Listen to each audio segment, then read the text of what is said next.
Hello and welcome to Jason's Sports Show. My name is Jason Garrell. I'm broadcasting live from Los Angeles, California. More specifically, I'm broadcasting live from UCLA for day one of SBC camp. Well, sports broadcasting camp. I'm here with no other than Dr.Seus, What up, internet people? no other than the New York correspondent for the ever so infamous national sports. Well, it's been a weird day here in baseball, but we've got it all for you. So, start off by saying that A-Rod, among 13 others, have been banned from baseball for about 50 games. But A-Rod faces much more than 50 games, about 211, I heard, or so. So, among the ones that were banned for 50 games, it was Nelson Cruz of the Texas Rangers, Everest Cabrera of the Padres, and Johnny Peralta of the Tigers. Rodriguez says, obviously, I'm disappointed with the news today, as if he didn't see it coming. But I'll let the New York correspondent take his turn. So, what do you think? You know what? I have mixed feelings about the suspension because obviously A-Rod deserves to be punished for what he did. Obviously, this is a good suspension for him because he will be 40 years old when the suspension comes due, and probably his career will almost be over. But the Yankees are making a lot of money off his suspension. I'm not sure what the total amount is per game, but it is a lot. And we all know the Yankees don't need any more money, Jason. Of course, they've already have they buy their teams basically just like the Dodgers, but they are the evil empire of the New York Yankees, and I don't think that A-Rod should be let off the hook so easily. Nevertheless, Major League Baseball has given A-Rod the chance to play tonight. You know what? I saw a fun stat today. Out of all the people suspended for PEDs in the last 5-7 years, do you know which team had the most players suspended? Take a wild guess. The Mets? The New York Yankees. Ooh, well, is there any surprise in that, Jacob? Nope, not really. And out of the 13 players who are on the biogenesis list, 5 out of the 13 either played for or play today for the Yankees. Oh. So, not a great reputation for the Bronx Bombers. Well, A-Rod is suspension is equivalent to 211 regular season games because he has 72 hours to inform baseball that he will appeal. What's the point of appealing? He's already going to get banned, and what's really the point? Well, you know what? Baseball has the evidence on him. They know what he did wrong. So the point of him appealing isn't so the suspension can be reduced. It is so he can play for how many games he could play this season. The appeal process normally takes about 2 to 4 weeks. So during that time, A-Rod is free to play and maybe help the Yankees. The Yankees are only 4.5 games out of the second wild card spot. I mean, that's a lot more than they'd like to be, but definitely a reasonable amount to make a nice run towards the end of the season, maybe towards late August, and A-Rod definitely could help them. Assuming a guess would be A-Rod's in his juice up as much as he can now, since he knows he's probably finished with. He's been trying to look better in front of the media, but I'm not really sure how that's going for him. I wouldn't say he's media friendly so far, but he's been talking to a lot of the members of the media, trying to get his reputation back. So we'll see what happens there. I don't know if that will ever happen. So, moving on, third topic of the day, Johnny Manziel. Come on. He is in a lot of trouble for what he's done. Why don't you give us a little lowdown, Jacob? You know what? We've heard a lot about Johnny Manziel this offseason, about him going to parties, about him possibly drinking, about how he had to leave the Peyton and Eli Manning football camp early, where he was a counselor. But we really haven't heard anything worth of him getting in trouble, just some stuff that gave him a bad reputation.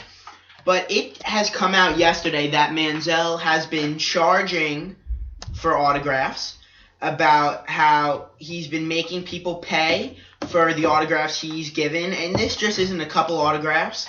It's every autograph throughout the way, and as everyone knows, this is college football, where there are a lot of rules concerning this stuff, and you can definitely not charge for autographs, along with many other rules about getting free gifts, about being paid, about having an agent, and this is just one of the things that Manziel definitely knows. He definitely knew right from wrong, but he wanted the money, and that is the situation he is in right now.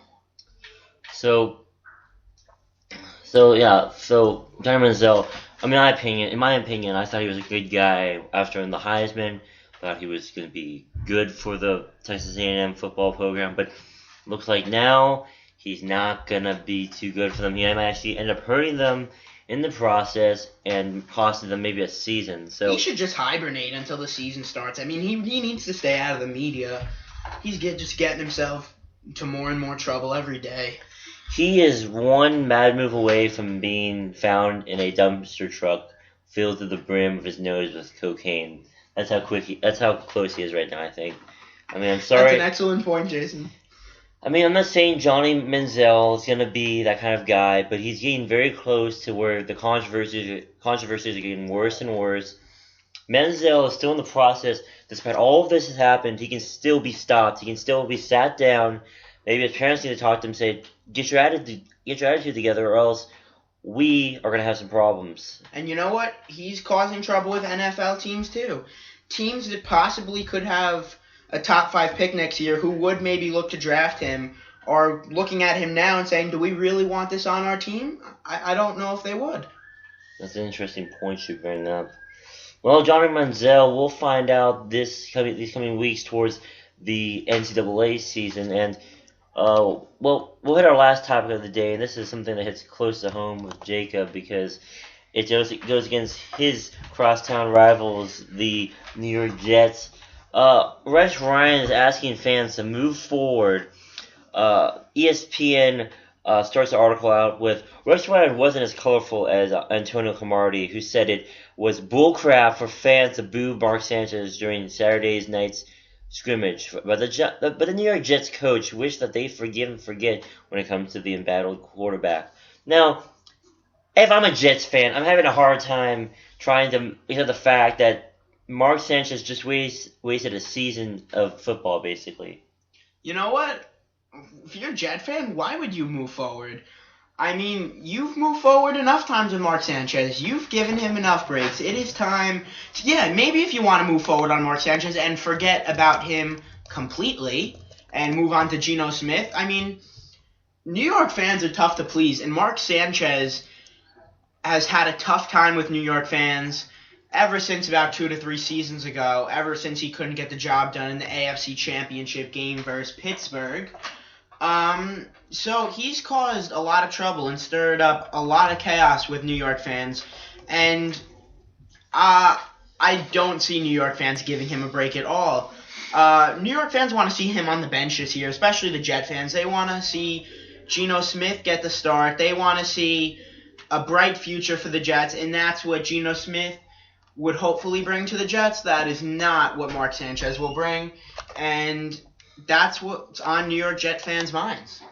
So, let's look at the first 2 seasons. He leads the Jets to playoff victories. 2009 season, the Jets, of course, were pretty decent in their attempts to try to win games. But I think it could be better. I think Mark Sanchez is a quality quarterback. So let's look at 2009 season. 2009 season, they go 9-7. They win their first 2 rounds of the playoffs. Seems easy enough. And then they lose the conference championship to the Colts. Now it's not so bad because they did their best and they were doing pretty well for a rookie quarterback. Go to the 2010 season.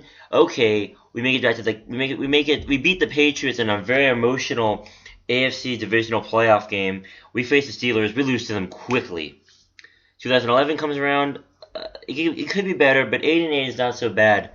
2012 comes around. 6-10. Should they have had a fire sale?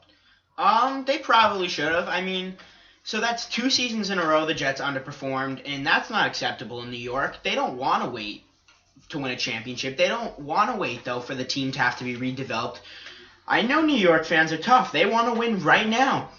So maybe the Jets are trying to hold on to their pieces for one more season, seeing what they can do, maybe make a run. Maybe Mark Sanchez will come back with his 09-010 season.